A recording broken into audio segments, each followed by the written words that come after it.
영화 리볼버는 오승욱 감독님의 신작인데요. 전작 무례한 이후 약 9년 만에 선보이는 작품입니다. 오승욱 감독은 과작을 하시는 편인데요. 데뷔작 킬리만자로를 시작으로 리볼버까지 무려 24년 동안 단 3편 만에 장편을 연출하셨으니까요. 개인적으로 이 작품에서 눈에 띄는 특징 중 하나는 특별 출연 우정 출연이었습니다. 특히 임석용 역의 이정재 배우가 인상 깊더라고요. 다른 배우가 거절한 역할을 이정재 배우가 흔쾌히 하기로 했다고 하는데요. 실제로 오승욱 감독님과 친분이 있었을 수도 있겠지만 제작사인 사나이 픽처스, 투자 배급사인 플러스 M 엔터테인먼트와의 인연도 작용했을 것이라는 생각이 들기도 합니다. 왜냐하면 이정재 배우가 연출을 맡은 헌트도 동일 제작사, 투자 배급사의 영화거든요. 이정재가 주연으로 출연한 신세계도 사나이 픽처스 작품이고요. 이뿐만 아니라 제가 알기론 김남길 배우가 연기한 무례한의 재곤 역할이 원래는 이정재 배우로 정해져 있었다고 하는데요. 활골절 이슈가 생기면서 주인공이 바뀌었다고 하더라고요. 그러니까 리볼버는 이런저런 연들이 총합된 작품인 것이죠.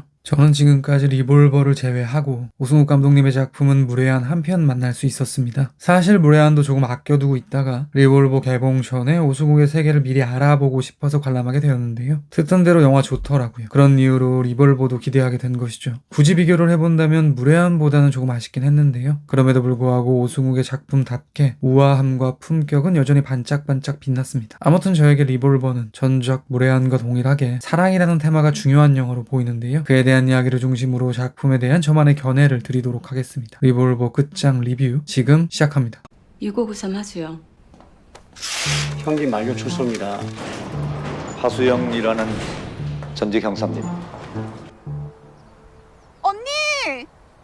결론부터 말씀드리겠습니다. 저에게 리볼버는 숫자 2와 3이 중요한 작품처럼 느껴집니다. 3을 2로 해체하고 있는 것처럼 보이기도 하는데요. 심지어 영화는 2로 최종 수렴하는 것을 지향하고 있는 것처럼 느껴지기도 하는 것이죠. 제가 다소 모호하게 말씀드렸는데요. 그에 대한 면면을 예시를 통해 나열해 보겠습니다. 우선 돈을 받으려는 쪽과 돈을 지급하지 않으려는 쪽 모두 3에서 2로 분해되고 있습니다. 하수영은 과거 경찰 시절 검도부를 경유한 신분으로 구성된 그룹의 일원이었던 것 같습니다. 함께 찍은 사진으로 알 수 있듯 민기현, 임석용 그리고 하수영이 그 멤버죠. 그런데 민기현의 말에 따르면 수영에 의해 이들은 갈라지게 된 것 같습니다. 기현, 석용, 수영 3인에서 석용, 수영 2인으로 말이죠. 이스턴 프로미스 측도 유사합니다. 수영은 윤선에게 이스턴 프로미스에 연락되는 사람이 있는지를 묻는데요. 그레이스, 본부장 그리고 앤디 정도 거론합니다. 역시 3명이죠. 그런데 이들 중 앤디의 입지가 위태위태한데요. 그는 수영에게 이스턴 프로미스를 퇴직했다는 이야기를 하기도 하고요. 본부장에게는 철 좀 들어야 되지 않겠느냐는 비아냥을 듣기도 하니까요. 검도부와 마찬가지로 3명에서 2명으로 해체되어 가고 있는 것입니다. 두 집단의 결론을 상기해 보겠습니다. 먼저 하수영 쪽은 최종적으로 이해 수렴하는데요. 모든 일이 일단락되고 소주를 마시는 수영과 그녀를 지켜보는 윤선이 남게 되니까요. 수영은 윤선에게 아직 정리되지 않은 집에 대한 논의는 서울 가서 하자고 말하는데요. 제 추측이지만 아마도 둘은 함께 살 것 같습니다. 수영이 확보한 인감과 윤선이 은닉하고 있는 집 문서를 통섭해서 말이죠. 반면에 그레이스 쪽은 3으로 귀결됩니다. 왜냐하면 그레이스는 앤디를 구하기 위해 절에 찾아오고요. 그를 다시 받아줄 것을 결심한 듯 앤디의 휠체어를 끌고 내려가니까요. 그레이스, 앤디, 본부장까지 최종 3이 되는 것이죠. 그러니까 이 지리멸렬한 싸움에서 이기는 쪽은 2가 되는 것이고요. 패배하는 쪽은 3이 되는 것입니다. 즉 리볼버는 3이 아닌 2를 선택하고 있는 것이죠. 영화에는 2와 3을 경유한 여러 눈에 띄는 소재들이 존재하는데요. 먼저 하수영의 상처는 2개입니다. 왼쪽 눈 아래 하나와 어깨 쪽에 하나가 있죠. 또한 수영은 2년 동안 수감되게 되고요. 석용이 마지막으로 면회를 왔을 때 2달 남지 않았냐고 질문하니 65일 남았다고 답을 하기도 합니다. 이뿐만 아니라 영화의 끝자락 부둣가에서 수영이 소주를 마실 때 아주머니가 구워주는 생선도 2마리였습니다. 저에게는 반복을 통해 이를 강조하는 영화의 의도처럼 느껴지더라고요.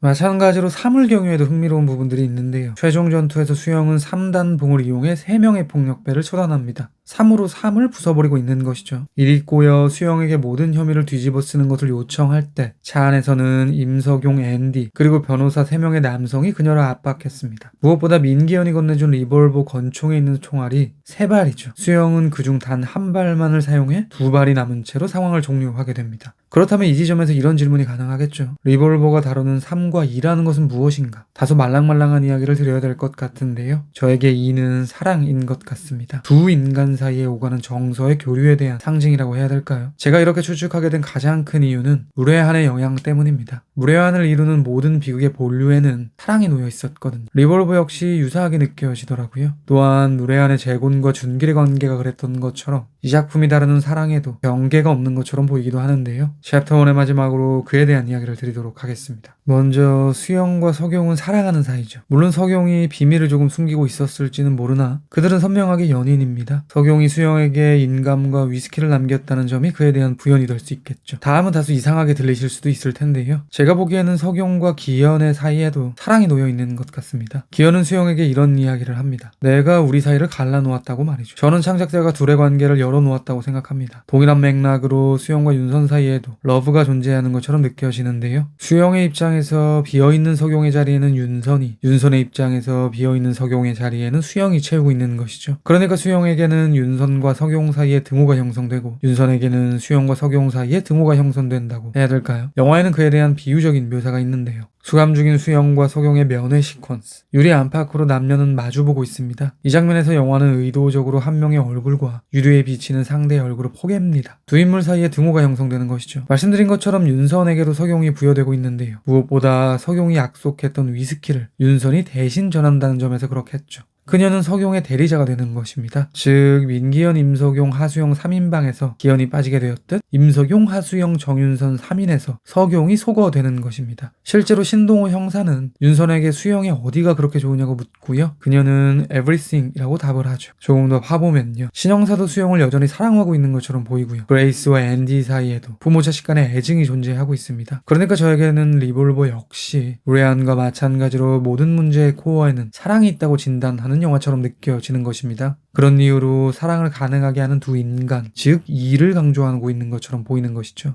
그런데 무례한과 리볼버 두 작품이 보이는 사랑에 대한 태도는 조금 차이가 있는 것 같은데요. 제가 무례한 리뷰에서는 오승국 감독에게 사랑은 상처 혹은 폭력과 동요라고 말씀드렸습니다. 이 작품에서는 조금 다르게 느껴지는 것이죠. 왜냐하면 리볼버에서는 사랑의 낭만성이 엿보이기 때문입니다. 무엇보다 결말이 그렇습니다. 무례한의 끝이 커플의 파국이었다면 리볼버의 끝은 화합이죠. 앞서 추정했던 것처럼 인감을 가진 수영과 집문서를 가진 윤선은 쉐어하우스를 하게 될 테니까요. 이렇게 무례한과 리볼버가 사랑의 다른 얼굴을 그리고 있다는 점에서 저에게는 두 편의 영화가 오승욱의 사랑 2부작처럼 느껴지기도 하더라고요. 땡치고 약속한 돈도 못 받고.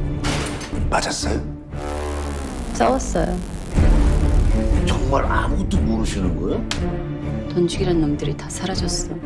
유승환 감독은 오승욱의 영화적 세계에 대해 변두리 누아르라는 표현을 사용했는데요. 도시의 뒷골목에서 벌어지는 전통적인 필름 누아르를 표방하고 있지만 사실 극중 인물들은 도시라고 말하기도 민망한 곳에 위치하여 결국 도심으로 편입되지 못하고 있기 때문이라는 부연을 덧붙였습니다. 예를 들면 무례한의 해경이 그렇겠죠. 영화 초반 그녀는 서울 어딘가로 보이는 오래된 아파트에서 지내고 있었는데요. 그게 끝자락에는 더 후미진 어느 곳에서 마약쟁이들을 보살피고 있으니까요. 도심으로부터 더욱 멀어지게 되는 것이죠. 저는 류승환의 멘트가 상당히 통찰력 있는 표현처럼 느껴지더라고요. 아무튼 그의 워딩을 변주해서 말해본다면 저에게 리볼버는 녹색 누아르 혹은 숲속 누아르처럼 보이기도 합니다. 그것은 수영의 궤적을 통해서 설명 가능할 것 같습니다. 앤디와 석용 무리가 수영에게 혐의를 뒤집어 쓰는 것을 제안할 때 대로 근처 풀이 빽빽한 공터의 차 안이었습니다. 이후 그녀가 스킨헤드를 포함한 3명의 불량배와 격전을 벌이는 곳은 대놓고 숲속이었죠. 마침내 수영이 모든 사건을 일단락하는 곳은 그보다 더 깊은 숲 안의 사찰이기도 합니다. 인감을 보관하던 스님은 이렇게 이야기하죠.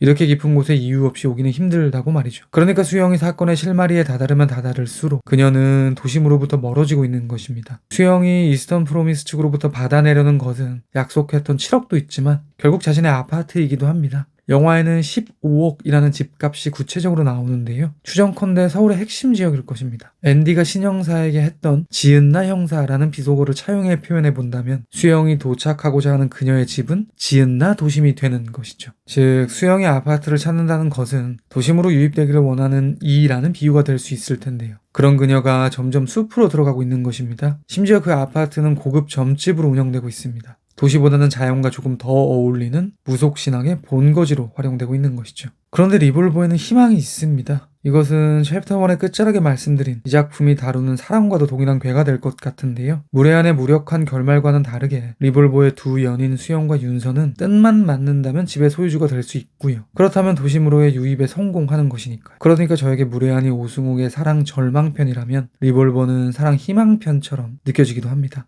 리볼버에 대한 제 별점은 별 3개 반이고요. 단줄평은 다음과 같습니다. 오승욱의 사랑 2부작 무례한과 리볼버, 절망편 무례한, 희망편 리볼버. 제가 100% 확답을 드리지는 못하겠지만 아마도 다음 리뷰는 지금 보여드릴 이 영화가 되지 않을까 싶습니다. 그리고 당연한 이야기지만 그 어떤 영화라 해도 언제나 영화는 제 리뷰보다 무조건 위대합니다. 들어주셔서 감사합니다. Ça vous plaît pas? On arrête le tournage. Plan B. Oui, plan B. On va finir le montage.